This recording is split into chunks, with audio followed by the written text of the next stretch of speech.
साथीहरु नमस्कार, स्वागत छ च्यानलमा। आज म हजुरहरु समक्ष फिशिङ भिडियो नभएर सानो एउटा हाम्रो गौरव गाथा, हाम्रो नेपाली किताबमा हामीले सामाजिकमा पढ्ने गर्थ्यौं बलभद्र कुँवर, उहाँको जीवनी पढ्थ्यौं।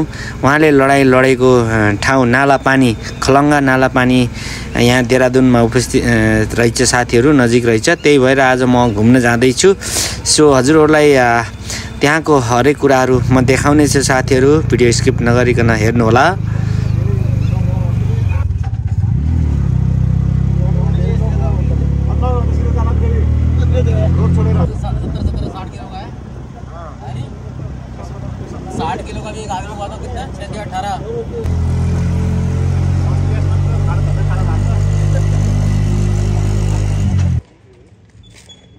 सालघारीको चिसो हावा खाँदै हामी बलभद्र कुँवरको स्मारक हेर्न जाँदै। तरुण सर थाकेको त छैन नि? होइन, सानो मान्छे अगाडि, त्यही त ठुलो मान्छे भयो भन्दा पनि फेरि ठुलो मान्छे फेरि पछाडि पछाडि भयो के। बाटो त बनाएको रहेछ तर अलिक साँघुरै रहेछ है, सानो एउटा गाडी हिँड्नको लागि। देवी देवता त अब हाम्रो हिन्दू धर्म जहाँ छ त्यहाँ चाहिँ वन जङ्गलमा नहुने त कुरै भएन। यहाँ अर्कै रहेछ, के को नाम माता चण्डी देवी मन्दिरको रहेछ, चण्डी देवीको मन्दिरको रहेछ, चन्द्राणी देवीको।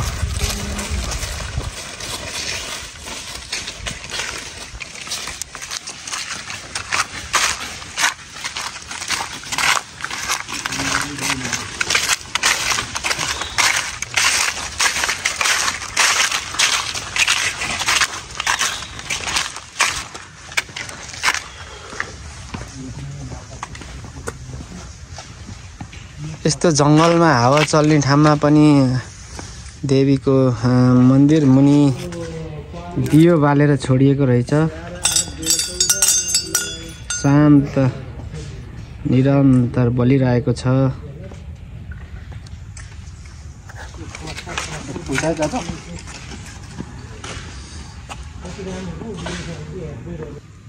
साथीहरु, यो हाम्रो बलभद्र कुँवर लडाई गरेको ठाउँ हो। उहाँको मेमोरियल यहाँ छ। चारैतिर जङ्गल छ। हाम्रो नालापानीमा हाम्रो पूर्वजहरू लडाई गरेर जितेको ठाउँ यही हो। यो भिर पाखामा तलबाट आउनेलाई ढुङ्गा गुल्टाएर बिना हात हतियार लडाई गरेर जितेको ठाउँ 1814 बलभद्र कुँवरको युद्ध स्मारक। यहाँबाट ढुङ्गासुङ्गा पल्टाएर अंग्रेजलाई धपाएको ठाउँ रहेछ यो हो। अंग्रेजलाई 1814 मा है, 1814 मा हाम्रो अंग्रेजलाई धपाएको ठाउँ यही रहेछ। हामी यहाँ आज यहाँ आइपुग्यो। गर्व लाग्छ होइन यस्तो चिजहरू हेर्दाखेरि। छाती चौडा भयो।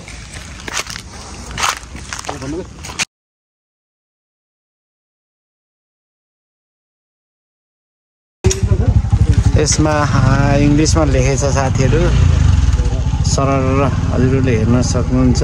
म छु हाम्रो पूर्वजहरूको वीरगाथा।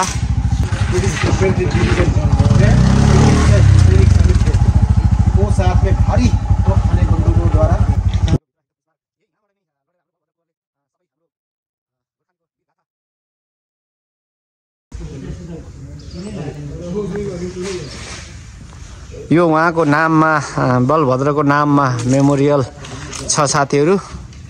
हेर्दा त खासै केही रोमाञ्चक छैन, तर उहाँको वीरगाथाको कुराहरू अहिले हेर्दाखेरि देख्न पाउँदा अत्यन्तै गर्व महसुस भइरहेको छ। हाम्रो पुर्खाहरूले यहाँबाट यो ओह्रालोमा पुरै ढुङ्गा गुल्टाएर सैनिक अङ्ग्रेजहरूसँग लडेको हो। एकदम अंग्रेज हतियार गोला बारुदको साथमा आएको थिए र हाम्रो पूर्वजहरू बलभद्र कुँवरको सेनाहरू खुकुरी र भाला बन्चरो आँसी ढुङ्गा लिएर लडेर उनीहरूलाई पराजय गरी आफू विजय भएको ठाउँ हो यो। हजुरहरूलाई म यहाँ देखाइरहेको छु। जङ्गलको बिचमा छ, उता चारैतिर बजार छ, यता देहरादुनको बजारहरू टाढा छ। तर यहाँ उहाँको सायद यो इन्डियाको मान्छेको नाममा हुन्थ्यो भने राम्रो यहाँ मेन्टेनेन्स गरेर राख्ने थियो होला नि सायद। तर यो एउटा नेपालीको नाममा भएर पनि होला सायद, त्यस्तै लाग्छ। म एकदम पछाडिएको रहेछ। तर पनि हामीलाई उहाँको यो वीरगाथा देख्न पाउँदाखेरि हामीलाई एकदम गर्व महसुस भइरहेको छ आज।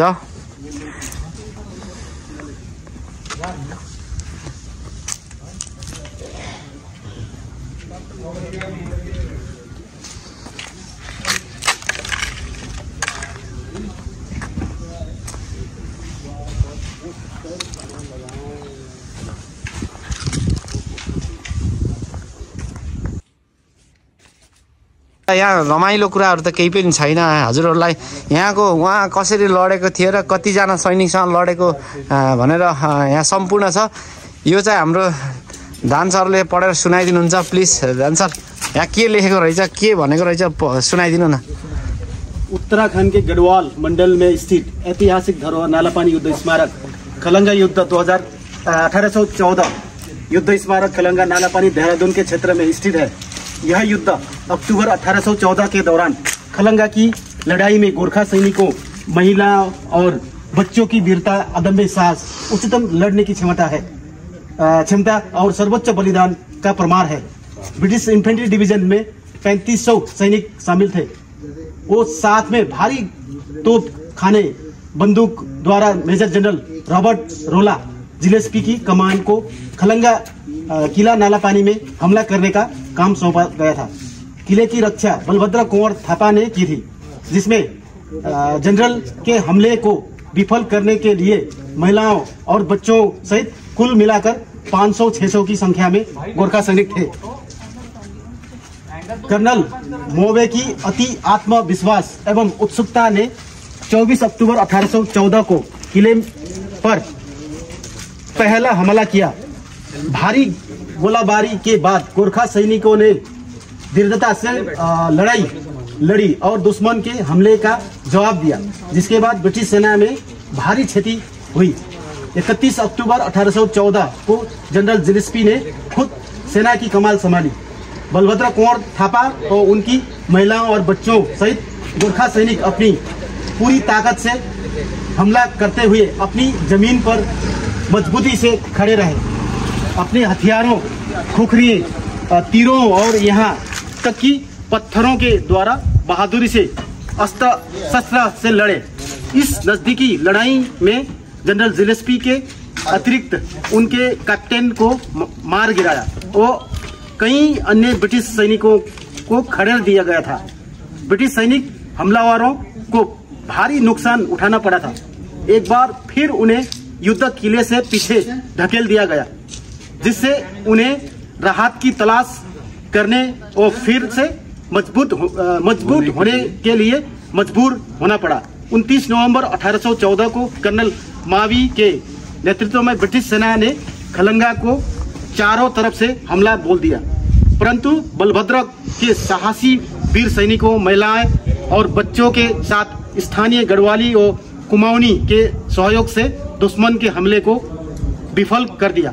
रात्रि 29-30 नवंबर 1814 को गोरखा सैनिक ज्यादा संख्या में हताहत होने पर रसद की कमी तथा एकमात्र पानी के स्रोत बंद होने के विषय स्थिति में बलभद्र ने सक्षम 70 सैनिकों के साथ स्वेच्छा से खलंगा किले को छोड़ दोबारा गांव की ओर प्रस्थान किया।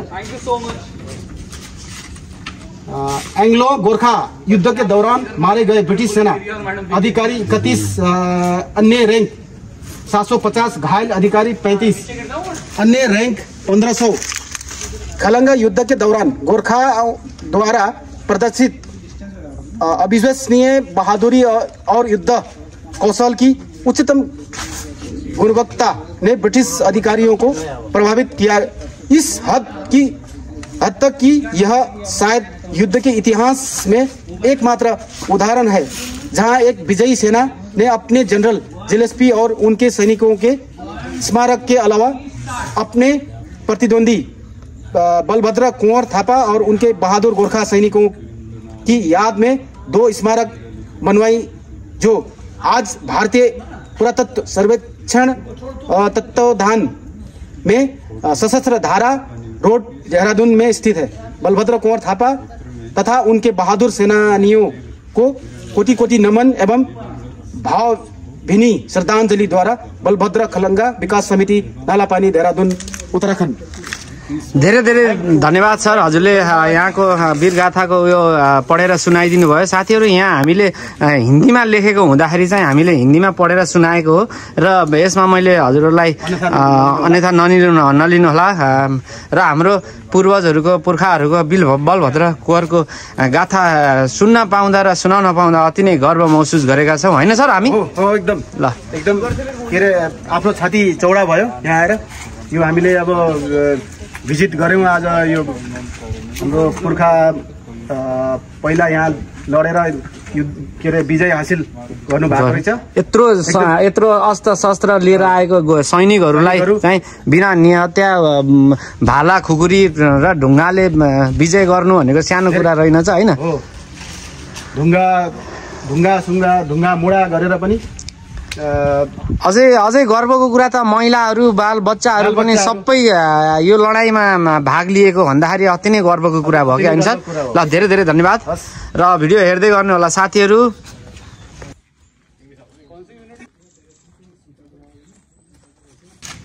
ल साथीहरू, यसपालि भने हामी माछाको फिसिङ भ्लग नभएर हाम्रो वीर गोर्खा बलभद्र युद्ध स्मारकमा आएर उहाँको मेमोरीको गाथा हजुरहरूलाई सुनाइयो।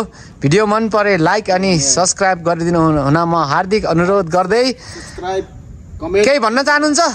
बलभद्र कुँवर की जय। Okay bye bye bye.